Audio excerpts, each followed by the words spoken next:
get that out of here. So this was a very close contender, namely because of the red dot alone. Everything else really is the reason why this failed. I do love this frame. This is a Strike Industries frame. I do love it very, very, very, very, very much. Do love this frame. But it is still a Glock frame design and all of that at the end of the day. The reason why I think I was gonna take this, because it is very AR-esque in the sense that this little tool that I have in the grip of this, which I could put in anything, but I have a little screwdriver that I broke a little bit. You can see that I bent it a little bit. It also has a hex key in there, and then it holds some oil as well. That's pretty nifty, but it's really how it fits OEMs really well. And then I was gonna put the Strike has the clip that can clip onto your pocket for the mag, or on the inside of your pocket. I have these pants that have a really nice deeper inner pocket that holds and fits in perfectly on the left side, because I carry like this. So you gotta imagine I just boom and then bam. But that's the main problem right there, is when I do that, I can't have this in there, which that fills up that gap really well in my hand, which I like. It's really, really, really nice. So the solution for that was basically just to get a P-Mag, plus it got more capacity. I just couldn't conceal carry it like that. Now this was conceal carry, and I was it was really, really nice, that dot combination. And because you can barely see the red dot, let me see if I can line that up. It does have the ACSS, so it has the circle, and then when it's focused in, you just see the triangle. It is really nice. I've did a video on that before. And then with the backup sights, you can barely see them. They're very, very out of the way. And this trigger's nice. It's decent. Let me do a trigger pull, and I'm gonna show you why I didn't choose this for my concealed carry. So you can see, let me show you first. It is clear. I've been holding this down so it doesn't lock back, but it's clear. So you got your creep. Very long trigger, by the way. And then I think that's the wall, and then it's like probably a 4 or 5 pound pull. I'm trying to do it as close as I can. And then the reset is kind of decent, but it's still a Glock trigger. Now, the main reason, above all of those reasons why I did not, or that I was gonna choose this, sorry, is because this is the gun that I am most accurate with as far as the red dot. Don't know why, I don't know how, but when I'm really like taking my time, I'm really good with this. But I can't really shoot really fast and accurately with it. I don't know why that is. I can only assume it's because of the trigger, because I have the same fundamentals as this, then the actual, my actual CCW that I chose, which is this one. Now, let me just get a couple things real quick and show you my actual CCW, because it's not just this. I do carry a couple other things, and I'll explain why. I'm actually carrying these, and yeah. So first and foremost, I'm carrying the 2011 that I created, along with the spare 17 rounder. I carry a mix of Syntech and frangible ammo. I'll make a separate video about that. But this is my mag carry. I don't like the ones that have them both together because I've played different scenarios in training to where people are trying to grab for the holster for my gun when I reach for it, and I can't get the magazine out and beat them with it. So my school of thought, I guess you could say, is have a knife and magazine off body, so that way, if anything, I can throw the freaking mag in their face and get the knife out, and the knife is the get off me stick, and then get to the lethal if need be still. But the knife can also be a lethal as well. So carrying this is my CRT clone replacement for the moment.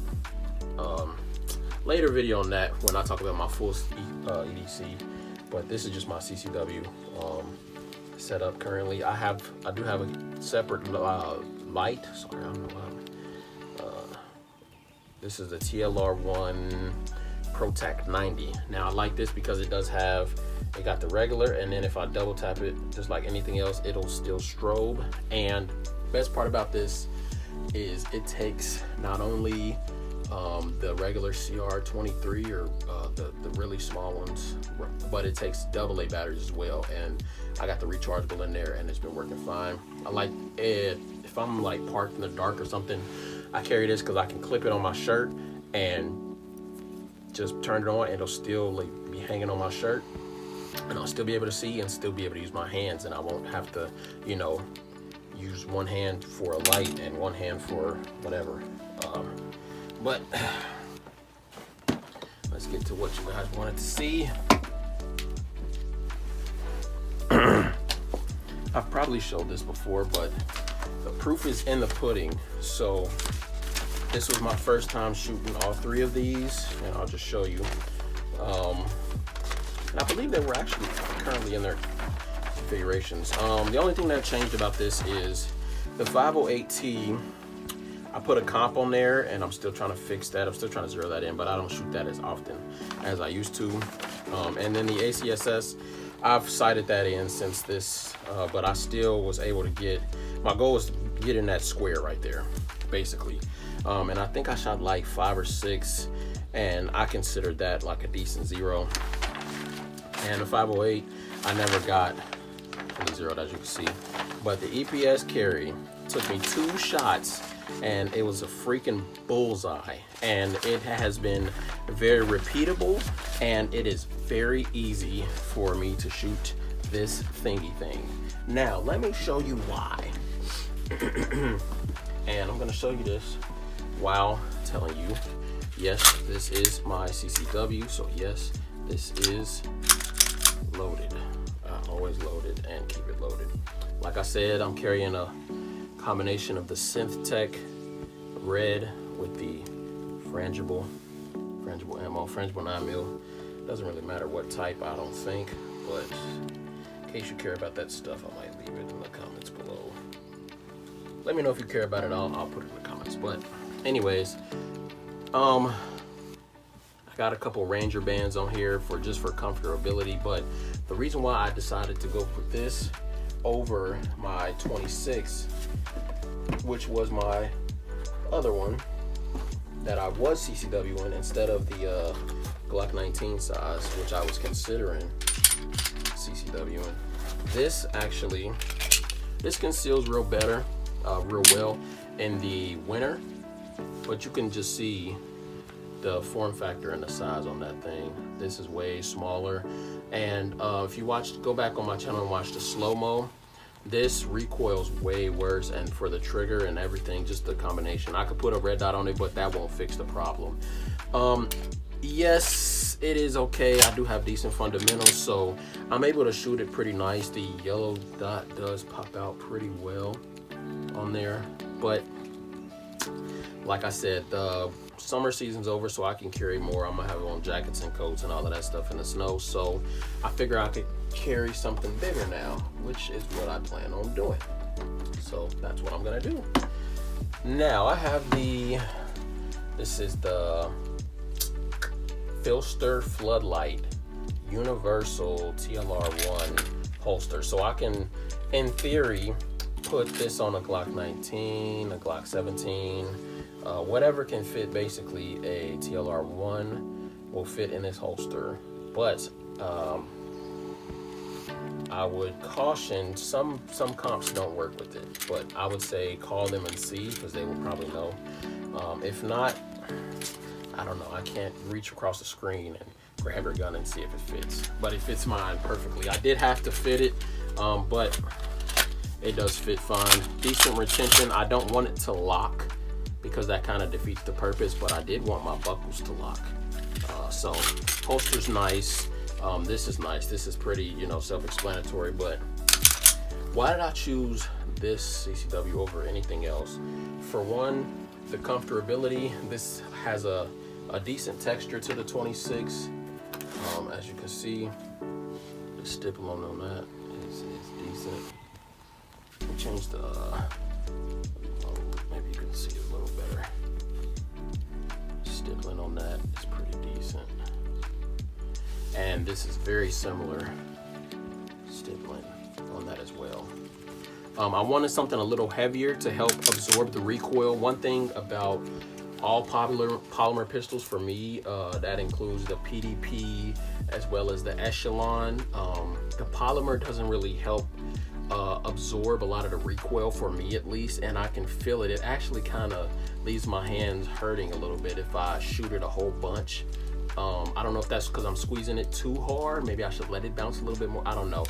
But these definitely leave my hands hurting a little bit, like in this area more, when I'm fighting that recoil. Whereas these, with all these metal parts and the grip being the only thing that's polymer, these, the metal actually helps absorb it a lot more, and I feel it a lot less.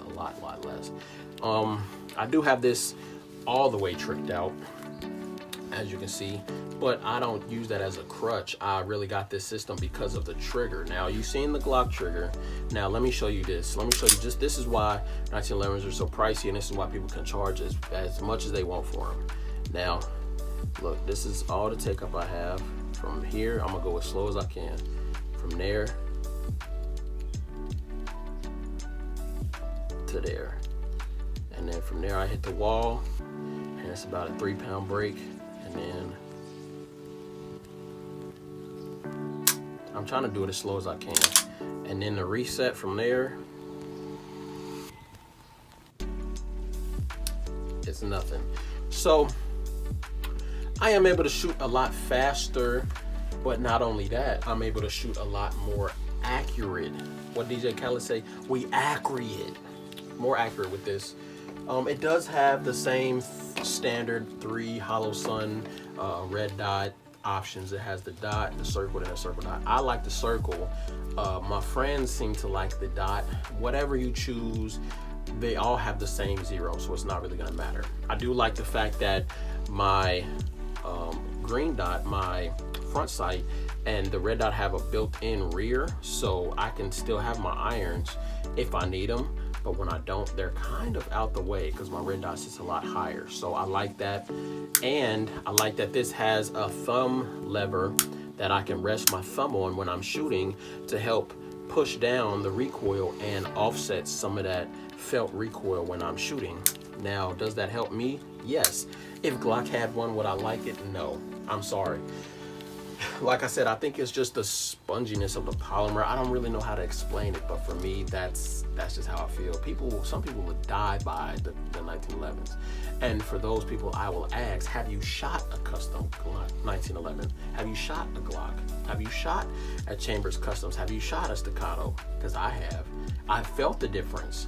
And there is a difference. It, to me, is night and day.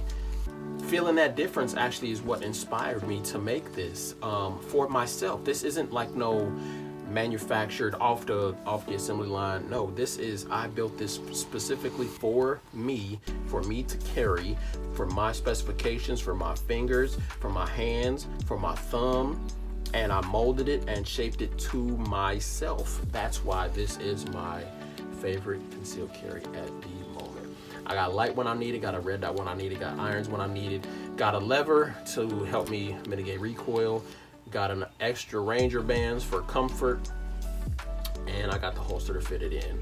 Now, I'm gonna be doing a complete parts breakdown and how I made this work over the last 2 years, how I made this work. I'm gonna be stripping this completely down to it being naked. I'm gonna be doing a cleaning video. I might actually post a cleaning video right after this one, and then I am gonna be posting my EDC video including this, but I'm gonna be talking about all the tools and how I use them because I have an unboxing I'm doing right after this, so stay tuned for that. I might be doing it before this one, but stay tuned for that. We got more coming, so stay tuned. All right, peace.